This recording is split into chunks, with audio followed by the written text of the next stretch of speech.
eu quero desejar a todos um feliz sábado, a todos que estão aqui presentes, em especial às nossas visitas. Também desejar um bom sábado a todos aqueles que nos assistem lá em casa e que hoje possa ser mais um dia em que nós possamos estar aos pés do nosso Deus e que possamos aprender mais sobre aquilo que Ele tão carinhosamente nos deixou para que possamos um dia estar na pátria eterna. E é sobre isso que nós hoje vamos falar. Antes de iniciarmos esta recapitulação da escola sabatina que vou fazer com o meu muito amado Gildo, vamos inclinar os nossos rostos e vamos pedir a bênção do Senhor. Querido e bondoso Pai que nos altos céus habitas, nosso Deus, muito obrigada, Senhor, por mais esta oportunidade que nos concedeste de podermos hoje estar aqui, a teus pés, na tua casa de oração, prontos para receber novamente este alimento espiritual que tu nos concedes todos os sábados e que nos consegues ao longo de todos os dias da nossa vida. Tão somente possamos, Senhor, abrir a tua palavra e nela nos nutrirmos daquilo que nos vai dar um dia a esperança e a certeza da pátria celestial. Se com todos estes nossos queridos que aqui estão, com todos aqueles que nos assistem, e dá-nos um bom sábado e que, acima de tudo, possamos sair daqui de coração cheio e que possamos enfrentar uma nova semana na tua companhia e dos teus santos anjos. São as bênçãos, Pai, que te ouso rogar e de coração agradecer muito humildemente, em nome de Jesus. Amém, Senhor. Bom dia, Gildo.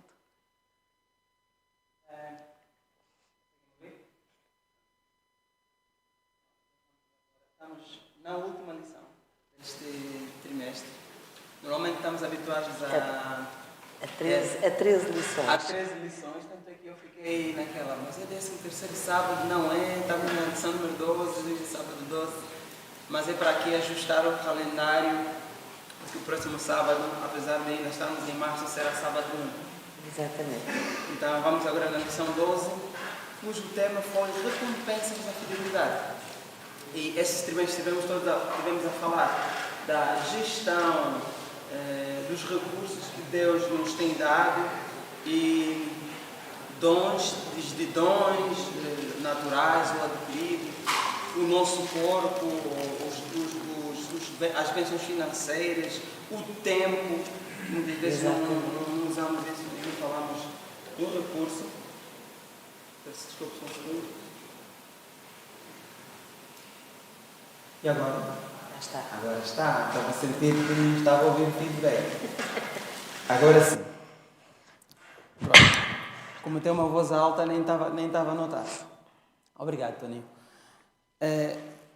Para os que não estavam a ouvir, nós estamos na última lição e estamos agora a falar das recompensas da fidelidade. Ao longo dessas 11 lições, e a 12ª também, tivemos a falar de várias maneiras de nós gerirmos os recursos que Deus nos dá, desde recursos como o nosso próprio corpo, a nossa mente, os dons naturais ou adquiridos, não é?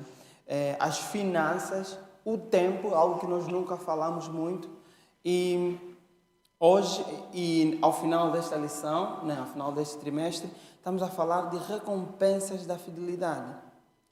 Paula, nós nunca podemos adquirir a salvação, mas a Bíblia, em muitos casos, usa a esperança de recompensa como motivação. É mesmo uma motivação. O nosso Deus é um Deus maravilhoso, até nestas coisas, porque Ele está sempre pronto para nos recompensar daquilo que devia ser natural, que era a nossa adoração, era a nossa fidelidade a Deus. Mas Deus tem sempre uma forma de recompensar para nos estimular também, porque Ele conhece-nos melhor do que ninguém, não é? Ele é o nosso Criador. E então, a recompensa não é algo que nós compremos, a recompensa é dada. E é interessante que a recompensa vem na sequência de algo, e esse algo é a fidelidade. E em Hebreus 11:6, que é um texto que eu gosto muito de ler e que vamos ler, em Hebreus 11:6 começa logo ali aquilo que Deus pede que nós façamos para que essa recompensa possa um dia ser alcançada. Portanto, em Hebreus 11:6 diz o seguinte: de facto, sem fé é impossível agradar a Deus, porquanto é necessário que aquele que se aproxima de Deus creia que Ele existe e que se torne galardoador dos que o buscam. Aqui está-nos a dizer que, sem fé, nós não conseguimos agradar a Deus. Se nós não conseguimos agradar a Deus e se nós não aceitamos e interiorizamos que Deus existe, Que recompensa é que nós estamos à espera? Nenhuma. Mas aqui diz algo muito interessante, é que creemos que Deus existe, que se torna o galardoador dos que o buscam. O que é ser o galardoador? É alguém que oferece algo, não é? Que está a oferecer uma recompensa, um galardão. O galardão é uma recompensa. O galardão digamos que, uma espécie de prémio pela nossa fidelidade, pelo nosso amor a Deus e por nós estarmos em cada dia que passa a tornar-nos mais próximos e mais parecidos em termos de caráter, em que nos aproximamos daquilo que Deus quer, que é o nosso caráter ser como o de Jesus, ser Sim, como o dele. É verdade. A salvação, tal como nós começamos a lição, nunca conseguimos adquirir a salvação. Por quê? Porque, por causa da definição de salvação, Jesus nos deu a salvação de graça. A salvação é o perdão dos nossos pecados. Então, quando nós manifestamos fé em Cristo, nós estamos a aceitar a graça que Deus nos deu. Por que nunca conseguimos adquirir a salvação? Porque para termos a salvação precisamos ser perfeitos. E a partir do momento que cometemos o primeiro pecado, desde o mais simples ao mais complexo, perdemos o direito, porque lá está, o salário do pecado é a morte. É a morte. Então perdemos esse direito. E com Cristo nós conseguimos reaver este direito. Então por que vem aí a questão da recompensa? A recompensa, na verdade, e tal como os Salmos dizem, em Salmos 19, 91, ou mesmo em Mateus 25, 21, que é a história do servo fiel, que foi fiel no pouco. A recompensa, na verdade, é o resultado de nós termos aceitado a salvação que Cristo nos oferece. Okay? Por isso é que nós vamos falar mais à frente, depois, mas então, se todo mundo está salvo, por que nem todo mundo vai ter a vida eterna? Por que nem todo mundo... Então, o juízo investigativo... Nós vamos falar disso tudo para nos ajudar a entender, mas temos que perceber que a distinção entre a recompensa e a salvação pelas obras é que a salvação pelas obras não existe porque nós nunca conseguiríamos, com a nossa natureza, ter 100% de perfeição por nós próprios. Então, por isso é que o Hebreus 11:6 diz: sem fé é impossível agradar a Deus. Porque a salvação é um dom gratuito de Deus, é dada. Agora, mas a nossa salvação é pela graça. E por isso muitas vezes as pessoas confundem-se. A nossa salvação é pela graça. A recompensa tem a ver com o facto de nós querermos essa salvação, Sim. ambicionarmos essa salvação. E aqui diz que a recompensa de Deus para os seus filhos, diz-nos a lição, para os seus filhos fiéis, é única. E diz-nos também, e com muitas coisas espirituais, pode estar muito para além do nosso digamos, entendimento finito. E Ellen White diz uma coisa muito interessante: a linguagem humana não é adequada para descrever a recompensa que está preparada para os justos. Verdade. Nós não conseguimos chegar lá. Será conhecida apenas dos que a contemplarem. Nenhum espírito finito pode compreender a glória do paraíso de Deus. Ou seja, tudo aquilo que nós possamos imaginar que possa ser a recompensa que o Senhor tem para nós, que somos fiéis, que a nossa vida é dedicada a Ele, que a nossa confiança é totalmente depositada nele, nós não, por muito que possamos imaginar de bom e de maravilhoso, nunca vamos imaginar uma centelha daquilo que o Senhor tem preparado para nós. É aquilo que Ellen White diz. E quando Jesus nas bem-aventuranças fala nisso, ele diz: bem-aventurados sois vós quando vos injuriarem e perseguirem, quando vos maltratarem. Mas diz também, e que isso por causa dele. E diz: exultai e alegrai-vos, porque é grande o vosso galardão nos céus. É verdade. Deus, na sua bondade e no seu amor extraordinário, tem tudo preparado para que um dia nós, que nesta vida, nesta nossa preparação para o céu, porque a nossa vida é uma preparação para o céu, todos nós que formos fiéis, todos nós que amarmos profundamente a Deus, que o pusermos à frente de tudo na nossa vida e que quisermos constantemente estar ao lado dele a servi-lo e fazer a sua vontade, o galardão que ele tem para nós vai ser extraordinário. E isso é uma esperança tão boa, que só pode levar-nos a querer estar ao pé desse Deus e nunca sair do pé dele. Amém, amém. E só para também dizer à classe que se alguém tiver uma pergunta ou um comentário às lições, nós estamos a fazer um resumo, tentar resumir o trimestre e a semana, mas se vocês tiverem algum ponto que queiram acrescentar ou esclarecer, levantem a mão, a nossa equipa técnica vai lá com o microfone para vos tirar as dúvidas. Okay? Apenas uma outra coisa que eu gostava de frisar, que aqui na lição fala e que é verdade, e que no fundo resume aquilo que tudo temos estado aqui a dizer até agora, ser recompensado pela fidelidade não é o mesmo que salvação pelas obras, que acabaste de dizer. Quem entre nós, ou entre os personagens da Bíblia, diz aqui, teve boas obras suficientes para que lhe conferissem qualquer mérito diante de Deus. Nenhum de nós.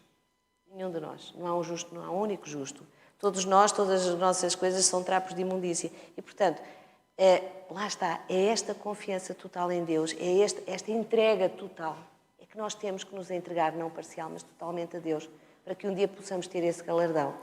E estas lições de mordomia, desde o início até agora, têm-nos mostrado a nossa total dependência de Deus, têm-nos mostrado que nós, sendo dependentes de Deus, é nele que temos que confiar. E por isso, Deus um dia vai chamar-nos e vai dizer, vinde a mim, precisamente porque Ele vai ter esse galardão, porque nós nos dedicamos, nós nos entregamos completamente a Ele. E por falar nisso, nesta recompensa, Sim. porque nós estamos a seguir, Deus vai recompensar. Mas com o quê? Com o quê? Com o quê? Romanos 6, 23, João 3, 16. João 3,16 não vamos ler porque sabemos que todo adventista sabe isso de cor. Tem que saber. O Romanos 3,23 também devíamos saber, mas vou ler. Porque o salário do pecado é a morte, mas o dom gratuito de Deus é a vida eterna em Cristo Jesus, nosso Senhor. Ou seja, aquele que for fiel a Deus vai ser recompensado gratuitamente com a vida eterna. Todos nós temos algo eterno. Eu não posso dizer que seja recompensa, porque não é recompensa, mas todos nós, queiramos ou não, vamos ter uma eternidade. Seja a eternidade na salvação em Cristo, seja a eternidade na morte que os ímpios vão ter. E, portanto, isto é mesmo assim. Gostemos ou não, é assim que vai ser. A decisão depois é nossa, não é? Mas a verdade é o que diz. Nós vamos ter ou vida eterna, que é o tal galardão máximo que Deus nos vai dar, ou a morte eterna. É verdade. Imagina, Deus, todo ser humano vai ter dois destinos, quer queiramos, quer não. Por mais que acreditemos, não acreditemos, a ciência o diz por outras razões, mas nós sabemos qual é a razão principal do mundo, como nós conhecemos, terminar, mas todo mundo vai ter dois destinos. Vai ter um de dois destinos, ok? Ou a vida eterna ou a morte eterna. E esse texto de Romanos esclarece bem essa questão da recompensa para quem ainda tem dúvidas de salvação pelas obras. O salário do pecado é a morte, ou seja, porque nós temos a natureza pecaminosa, sem graça nós estaríamos automaticamente condenados. Já estávamos destinados à perdição. Mas tem o outro lado. O dom gratuito é a vida eterna. Mas então, se é gratuito, Gildo, por que então que temos que na mesma fazer boas obras? Por que então Jesus foi para o céu e está num processo de juízo investigativo? Porque então, vamos usar João 3,16. Deus amou o mundo de tal maneira para que todo aquele que nele crê tenha a vida eterna. Okay? E se quiserem saber, mas então crer em Deus é só dizer eu acredito, ouvir um louvor e dizer não, sim senhor, aquela pregação. Esse é crer. Quem crê e ama a Deus cumpre os seus mandamentos. Ou seja, nós aceitamos. O juízo investigativo, na verdade, se bem que muita gente tem medo de saber que Jesus está aí a nos julgar, o juízo investigativo, na verdade, é para nós, é para nossa ajuda. Porque já imaginaram alguém que vive pronto, que não acredita em Deus, chegar lá no céu, ok? Está lá no céu mas Senhor, onde é que está a justiça nisso? Então, Deus deu gratuitamente a salvação, mas não quer dizer que todo mundo vai ser salvo. Okay? É aquela história, às vezes, que nós vemos nas outras igrejas. Jesus me salvou e... Não há aquilo de uma vez salvo, salvo para sempre. Tu estás salvo enquanto continuares a aceitar este dom gratuito. Exatamente. É gratuito por quê? Porque não há nada que nós consigamos fazer que nos vai conferir isso. Porque a partir do momento que nós pequemos, aí ligar a Romanos 6:23, estamos destituídos da glória de Deus. Okay. Ou seja, neste texto aqui, nestas promessas que o Senhor nos dá da vida eterna, começa por nos dar uma ordem, em João 14, neste texto que toda a gente deve saber. No início do texto diz-nos que nós não devemos ficar angustiados. Deus diz, não fiquem angustiados. A condição é, creiam em mim. Ele está-nos a dizer, creiam em mim. Não fiquem angustiados. Deus está a ordenar, não fiquem. Creiam em mim. E a seguir ele diz assim, porquê? Vêm as promessas de Deus. Deus não é um Deus autoritário. Perdão, não é um Deus autoritário que obriga as pessoas. Não. Ele diz, façam isto, porque a seguir eu tenho isto para vos dar. E, portanto, o que é que ele vai preparar? Um lugar e voltará para nos vir buscar e para que nós possamos estar para todo sempre com ele. Então, tem uma pergunta. Está ali uma Sim, irmão Kim. Tem hoje.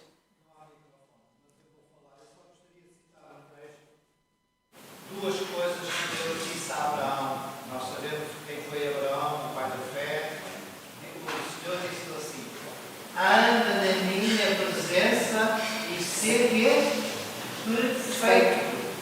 Portanto, apesar da salvação ser pela graça, nós temos que ter esse relacionamento com Deus para que realmente, através do sacrifício que foi chamado por cada um de nós possamos viver a paz. Olha, mais nada. Isso. Por quê? Porque se nós vivermos naquele conforto de...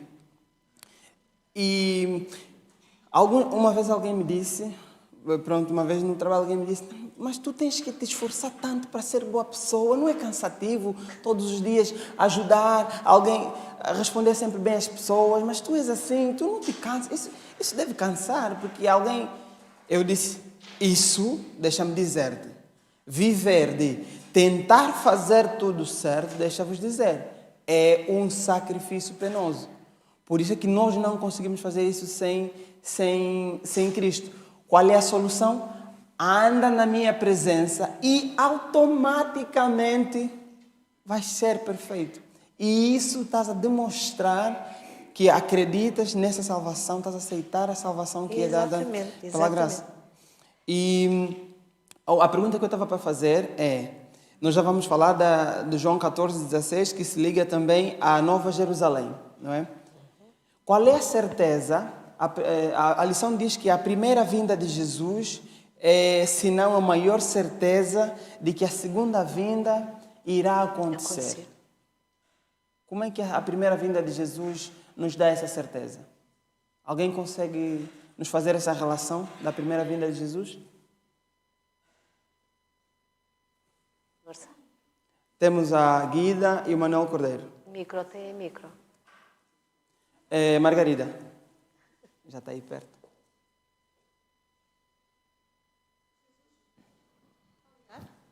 Tá. Desculpem. Antes de Jesus vir, havia profecias que apontavam para a vinda de Jesus. E todas elas foram cumpridas. Portanto, Jesus cumpriu com a sua vida, com a sua morte, com a sua ressurreição, todas as profecias que havia sobre a primeira vinda. Portanto, nós podemos ter a certeza que todas as profecias que apontam para a segunda vinda também se cumprirão. Obrigado. Mais um. Manuel Cordeiro. A certeza da segunda vinda é a base da confusão do povo judeu que entendia que a salvação de Jesus ia acontecer na sua logo primeira vinda. As profecias que a Guida acabou de fazer referência, muitas delas os profetas, na continuidade das promessas da primeira vinda, encaixam as promessas da segunda vinda. E então, para muitos dos judeus, na sua tradição, entendiam que era a mesma coisa e que ia acontecer logo no mesmo momento. E esse era o desejo do seu coração, que assim fosse desde o tempo de Oseias, lá atrás. Mas o que é certo é que aqui Jesus, e acabaram de ler e bem, João 14, 1 a 3, diz-nos precisamente isso. Parte da minha tarefa está feita agora aqui. Eu vou. E se eu for, vou preparar-vos lugar, está bem? E o preparar-vos lugar não é a imagem que eu tinha quando era pequenino, que achava que Jesus ia dar uma de empreiteiro quando fosse para o céu, que ia estar a construir casas. Não é isso. Ele, pelo sacrifício que já fez, vai interceder por nós para que um dia nós possamos estar no céu. O preparar lugar é isto, porque no céu há muito espaço para toda a gente. E então voltará. A promessa está lá já. E é isto que nós temos que ter em consideração. E como tu disseste, se não houvesse juízo, nós estávamos irremediavelmente perdidos. Porque o juízo dá-nos a oportunidade de poder sermos salvos, porque Jesus vai interceder por nós. Contrariamente, como já falámos inúmeras vezes na igreja, no juízo terreno eu sou inocente até prova em contrário. No juízo celestial eu sou culpado até que Jesus comprove que eu aceitei a morte dele por mim. Exato. Amém. Irmão Kim?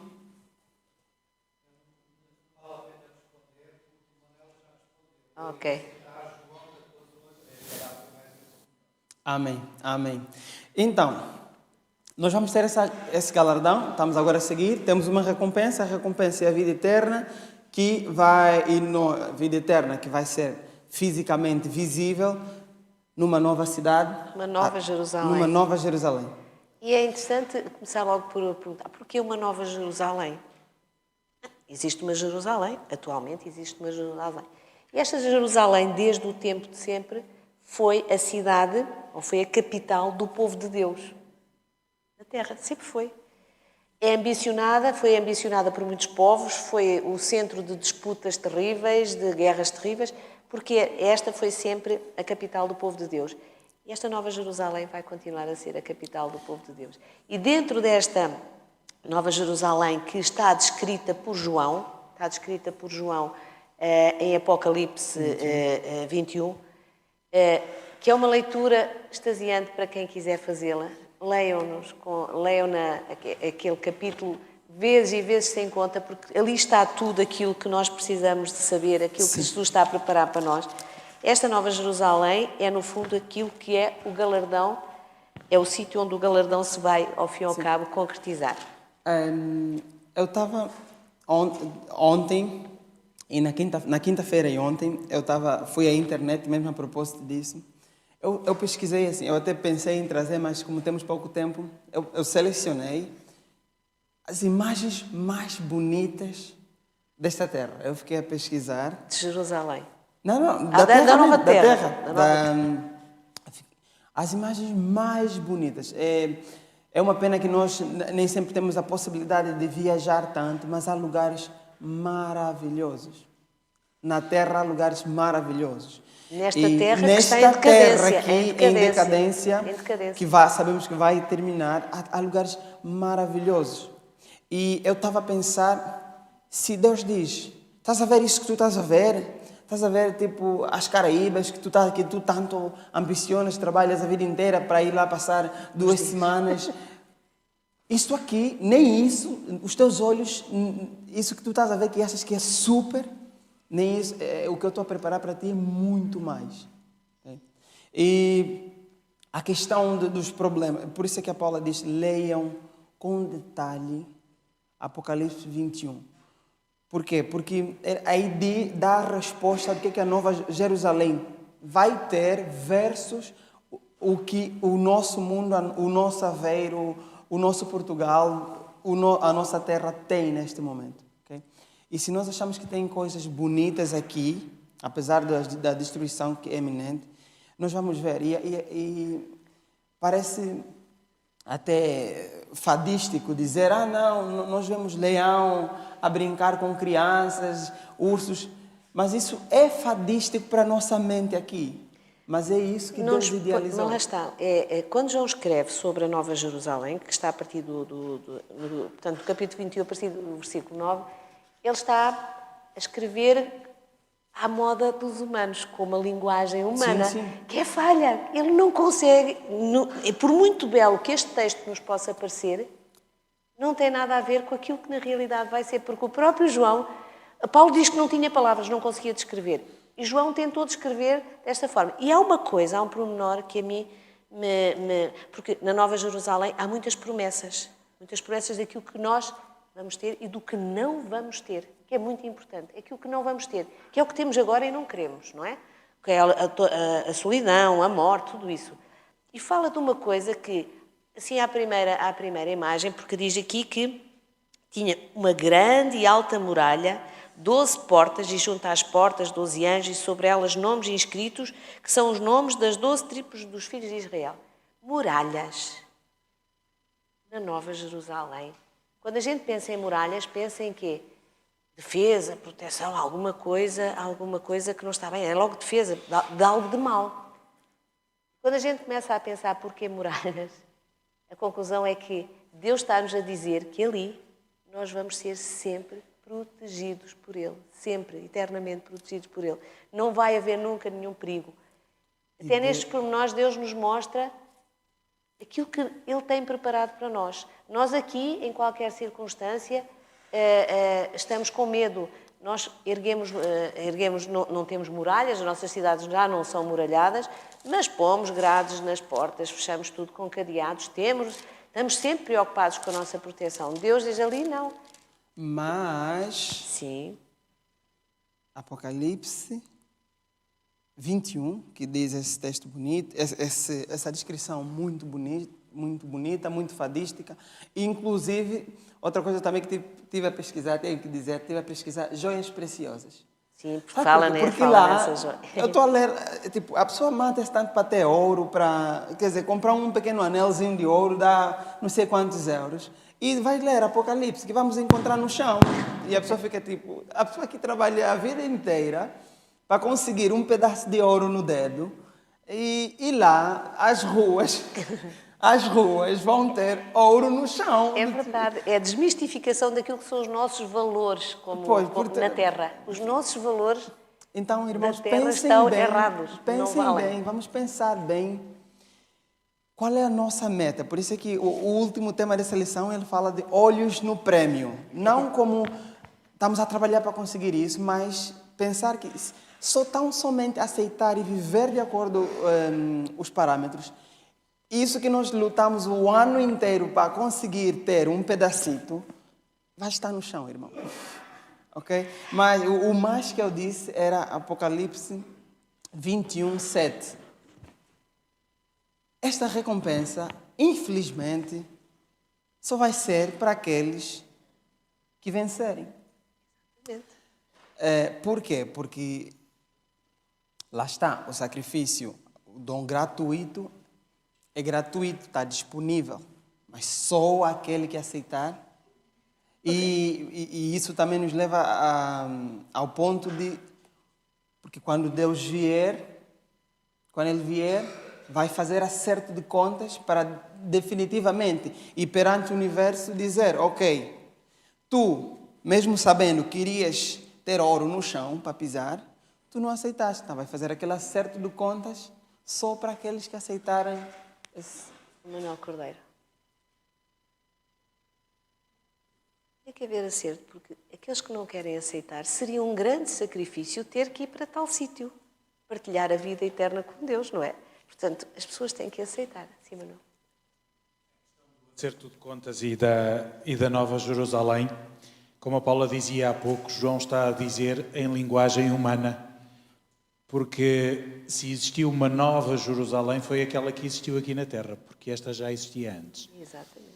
E este é o aspecto que é fundamental. Nós, enquanto temos a história de colonos, e por exemplo os ingleses quando foram para os Estados Unidos tem a Nova York, a New England e todas uma carrada de cidades novas que são, pelo nome só, não que arquitetonicamente tenha nada a ver com a outra cidade que existe em Inglaterra, mas pelo saudosismo daquilo que eles deixaram para trás. Jerusalém Celestial sempre existiu e sempre foi onde existiu o Conselho de Estado e onde os representantes de todos os mundos se iriam reunir com Deus para saber como é que estava a decorrer a história deste mundo. E é lá que vai ser feito o acerto de contas, mas quando ela vier ser implantada aqui embaixo na Terra, para nós, e só para nós, é que vai ser nova. Porque nós, por termos caído no pecado, nunca tivemos a oportunidade de a poder ver, nem poder ver o elemento mais precioso desta cidade, que é o próprio Deus face a face. E este é o aspecto fantástico que nós temos aqui. É que se nós aceitarmos, nós tivemos um vislumbre do que isso é pela Jerusalém terrena, em que o próprio Jesus entrou, mas que não tinha o brilho e o fulgor da divindade, porque viveu aqui enquanto humano, para que a sua presença pudesse ser tolerada aos nossos olhos e para que ele pudesse ser experimentado como nós em todas as dificuldades. Mas então, nesse dia, depois do acerto das contas, nós vamos ver a cidade central do universo como ela é, com o seu representante máximo como ele é, em toda a sua glória. E ainda pelo carinho especial que Deus tem pela humanidade, vai transferir o centro do universo de um sítio que nós não sabemos onde é, mas sabemos que após o milénio, onde vai passar a ser. Vai passar a ser aqui a Terra, pelo exemplo da renovação e pela eliminação do pecado e toda a lágrima e toda a dor e todo o sofrimento. Amém. E por falar nesse acerto de contas, só para contextualizar, os discípulos, quando já se aperceberam que Jesus estava a falar do fim dos tempos, eles perguntaram: mas então que sinais haverá na sua vinda? E Jesus faz uma série de parábolas para dizer como é que vai ser. Ele conta das 10 virgens que estão a se preparar para as bodas de um casamento. Fala depois em Mateus 22:1, que diz: o reino de Deus é semelhante a uma boda, as bodas do Cordeiro. Ele fala também em Lucas que sejam como aqueles servos que estão à espera do Senhor para as bodas de casamento. É engraçado, quando estava a estudar essa lição, todos os textos falavam de casamento. Eu estava me sentindo muito pessoal. Pois, eu estava pois sentindo é. que estava a falar. Mas era mais ou menos isso, que é: Deus vai acertar contas com os seus servos, e para contextualizar em Mateus 25, para ligar também com o verso áureo, um chefe de família, um senhor, como era chamado, ele saiu e deixou talentos para todos os seus servos. Okay? Deu cada um a sua proporção, mas não deixou ninguém sem nada. Porque às vezes nós achamos que estamos sem nada, não temos nada para dar, quer seja de tempo, quer seja de dinheiro, quer seja de qualquer outra coisa, mas Deus deu talento a todos os servos. Okay? E depois o Senhor foi, quando Ele regressou, cada um tinha de acertar as contas. Okay? O acerto de contas foi basicamente Deus a perguntar: Gildo, Paula, o que é que tu fizeste com os dons que eu te dei nesta terra? Exatamente. Deus fez uma distribuição de dons, deu-nos a responsabilidade, porque nós temos estado a falar todo este trimestre de mordomia. Cuidem disto que eu vos dei, tratem disto. E entretanto, chega para perguntar o que é que foi feito e imediatamente há consequências. O Isaac quer falar.